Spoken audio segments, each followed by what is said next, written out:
আজ আমরা যাকে সঙ্গে পেয়েছি জনাব তারেক রহমান, আপনাকে আমাদের অনুষ্ঠানে স্বাগত জানাই। বিএনপির ভেতরে ফাটল ধরেছে। বিএনপি বিরাট মাইন্ড কাছি পায়, কারণ বিএনপির সবচেয়ে ডেডিকেটেড যারা সাপোর্টার অ্যাক্টিভিস্ট তাদেরকে বিএনপি খেপিয়ে তুলেছে। বিএনপির যারা তথাকথিত শরিক দল, এই শরিক দলগুলো বিএনপি থেকে অতিরিক্ত আশা করার যে প্রক্রিয়া ছিল, সেখানে তারা বুঝেছে যে বিএনপি তাদেরকে আসলে তা দেবে না। অবশ্য জামাতও এরকম একটি ফাটল দেখতে পাচ্ছে তাদের শরিকদের মধ্যে, যেমন এনসিপিদের সাথে তাদের খুব একটা আসলে সামনে এগুলো যাচ্ছে না, বলছে না। তাই সবকিছু মিলিয়ে পুরো ইলেকশন প্রসেসটাই গুলিয়ে গেছে। প্রথমে ধরা যাক বিএনপির কি অবস্থা। তারেক রহমান উত্তরবঙ্গে তার যে পরিকল্পনা ছিল 11 তারিখ থেকে বিভিন্ন জায়গায় যাওয়ার, সেটা স্থগিত করেছে।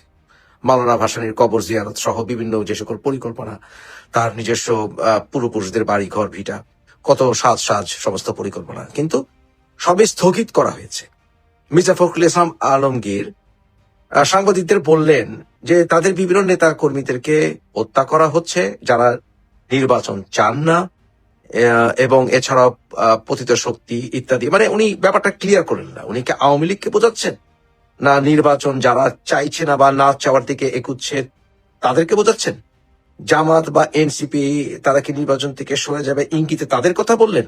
বাস্তবতা হচ্ছে যে সরকারের কাছে যেরকম নিরাপত্তা চাইছিলেন সেরকম ভাবে বিএনপি মনে করছে নিরাপত্তা দেওয়া হচ্ছে না। ইউনূস আর কি করবে? অন্তত এই বিষয়ে ইউনূস কিন্তু যথেষ্ট করেছে, অতিরিক্ত করেছে। সিএসএফ ফোর্স ক্রিয়েট করে তারেককে গার্ড দেওয়া, এবং খালেদা জিয়ার মৃত্যুর পর তার কবরে ফুল দেওয়ার ক্ষেত্রে যে সকল দেখলাম, যে সকল প্রোটোকল ভেঙে তারেককে যেরকম সম্বর্ধনা দেওয়া হলো, এর চাইতে বেশি আর কি করবে? এখন তো বলা যায় যে অতিরিক্ত করে ফেলেছেন। তার সেই আসলে কথা বলে লাভ নাই। তাহলে তো বলতে হয় যে বিএনপির প্রত্যেকটা নেতা কর্মীকে কি আর্মস গার্ড দিতে হবে? অতএব এই কথা অজুহাত হচ্ছে আসলে যে বিএনপির ভেতরে ফাটল ধরেছে, যে ফাটলটি ধরার ইঙ্গিত আমি আপনাদেরকে অনেক আগেই দিয়েছিলাম। এর জন্য কে দায়ী? এর জন্য তারেক রহমান দায়ী, এর জন্য বিএনপি দায়ী। কারণ বিএনপি জাতীয়তাবাদী চেতনা থেকে সরে আসছে। অনেক ক্ষেত্রে জাতীয়তাবাদী চেতনা যেটা বিশ্বাস করে বিএনপি, আমরা যেটা মনে করি জাতীয়তাবাদী চেতনা, সেই ব্যাপারে বিএনপি কম্প্রোমাইজ করেছে। এই জন্য বিএনপির ভেতরে ফাটল ধরেছে। অনেক জায়গায় এমন সব ব্যক্তিদেরকে, এমন সব গুন্ডা পান্ডা বদমাশদেরকে বিএনপি নমিনেশন দিয়েছে যাদের নমিনেশন গ্রহণযোগ্য নয়।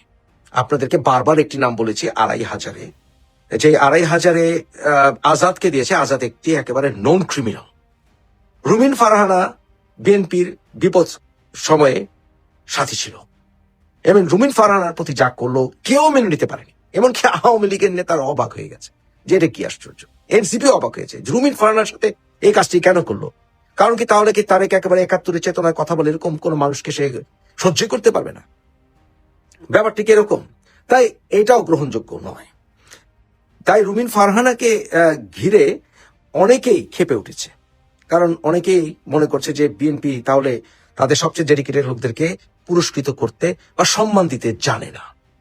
তাই বিএনপির ভেতরে ফাটল ধরেছে। অনেকে আবার মনে করেন যে বিএনপি সমর্থন পাক বা না পাক, তাহলে শেষ পর্যন্ত যদি আমি এমপি হয়ে বেরোয় আসতে পারি তাহলে বিএনপি আমাকে ফিরে নিতে বাধ্য হবে।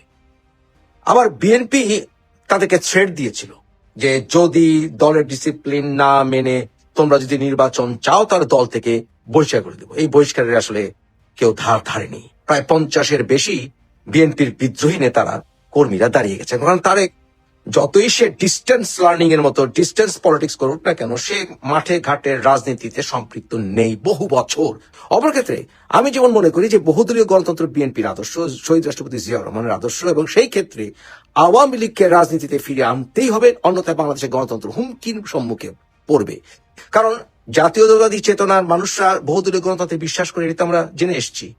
সেইখানে আমরা যখন দেখেছি যে যুদ্ধের পরে নতুন বাংলাদেশে শহীদ রাষ্ট্রপতি জিয়াউর রহমান জামাতকেও রাজনীতিতে এনেছেন, এমনকি আওয়ামী লীগকেও রাজনীতি পুনরুজ্জীবিত করেছিলেন যখন বাকশালের পরে, তখন সেই দলের নেতা তারেক আওয়ামী লীগকে স্পষ্টত রাজনীতিতে ফিরিয়ে আনবে না বা আনার রাস্তা করবে না বা এই বিষয়ে কম্প্রোমাইজ করবে, মিউ করবে, এটা মেনে নেওয়া যায়। তারাকে সারা জীবন দেখেছি আমরা মিউ করতে, এখনো সে মিউ করলো। তাই এই বিষয়গুলো প্রকৃত জাতীয়তাবাদী চেতনা বিশ্বাসীরা মেনে নেবে না। আমরা মনে করি, যেমন আমি মনে করি, অবশ্যই আওয়ামী লীগকে রাজনীতিতে ফিরে আনা উচিত, আওয়ামী লীগকে নির্বাচন করতে দেওয়া উচিত। অন্যথায় বাংলাদেশে সুষ্ঠু নির্বাচন হয়নি বলে সবাই বলবে, এবং এটা একটা ফরগন কনক্লুশন, কম্পিটিটিভ ইলেকশন হবে না।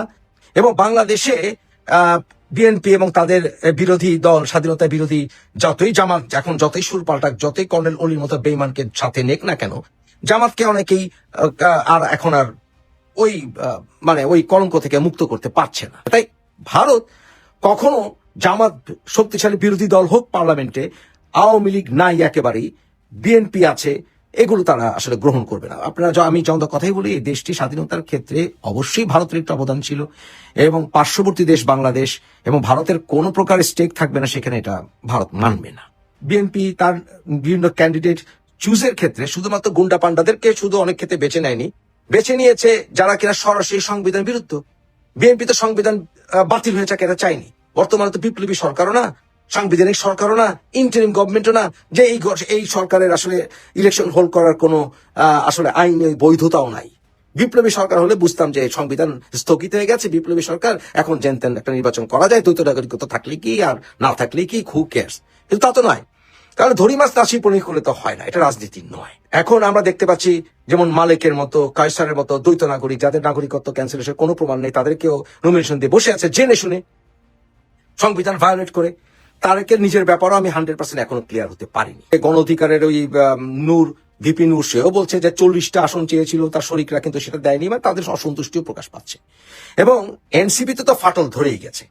আমার যেটা মনে হয়, যেটা হলে বোধহয় মজাই হয়, সেটা হচ্ছে বিএনপির বিদ্রোহী যারা, তারা প্লাস পরিশোধিত আওয়ামী লীগের পরিশোধিত রাজনীতি যারা করেন, যারা সুষ্ঠু আওয়ামী লীগে বিশ্বাস করেন, বঙ্গবন্ধুকে ভালোবাসেন, এরকম লোকরা প্লাস বিদ্রোহী এনসিপিরা যারা জামাতের জোটের সঙ্গে যায়নি, তাদেরকে মিলে একটি সংগঠন করা যেতে পারে, একটি দলীয় দল গঠন করা যেতে পারে ভবিষ্যতে, সেটা ভেবে দেখার দরকার আছে। তাই সবকিছু মিলে তারেক এরকম বর্মপরে রাজনীতি করবে, তার এত বড় থ্রেট, তার দলের তার বিরুদ্ধে এত বড় থ্রেট, তাহলে রাজনীতি হয় না। এ প্রধানমন্ত্রী হবে কিভাবে? বিভিন্ন দেশের যারা রাষ্ট্রদূত তারা এসে তারেকের সাথে দেখা করছে, জামাতের সাথেও দেখা করেছিল। দেখা করা অর্থ এই নয় যে তারেক রহমানকে বৈধতা দিয়েছে এবং তারা মেনে নিয়েছে যে তারেক ভবিষ্যৎ প্রধানমন্ত্রী।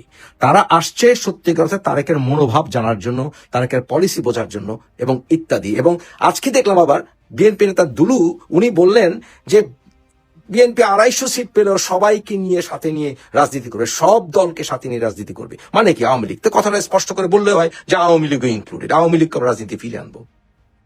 তাহলে বিএনপি কেন বলছে না যে আওয়ামী লীগ ইলেকশনে কোথায়? তাহলে বুঝতাম যে রাজনীতি হচ্ছে। তারেকের উচিত বর্তমানে, যদি সত্যি সে জাতীয়তাবাদী চেতনায় বিশ্বাস করে, সত্যি সে জিয়ার আদর্শ হোল্ড করে থাকে, যে স্পষ্ট করে কথা বলা, যে কথাগুলি আমি বললাম, তাহলে বিএনপি আবার চাঙ্গা হবে, বাংলাদেশে প্রকৃত গণতন্ত্র ফিরে আসবে। কারণ শেখ হাসিনা চলে গেছেন, এর অর্থ এই নয় আওয়ামী লীগ চলে গেছে। আওয়ামী লীগকে রাজনীতিতে ফিরে আনতেই হবে, অন্যথায় বাংলাদেশের গণতন্ত্র হুমকির সম্মুখে পড়বে।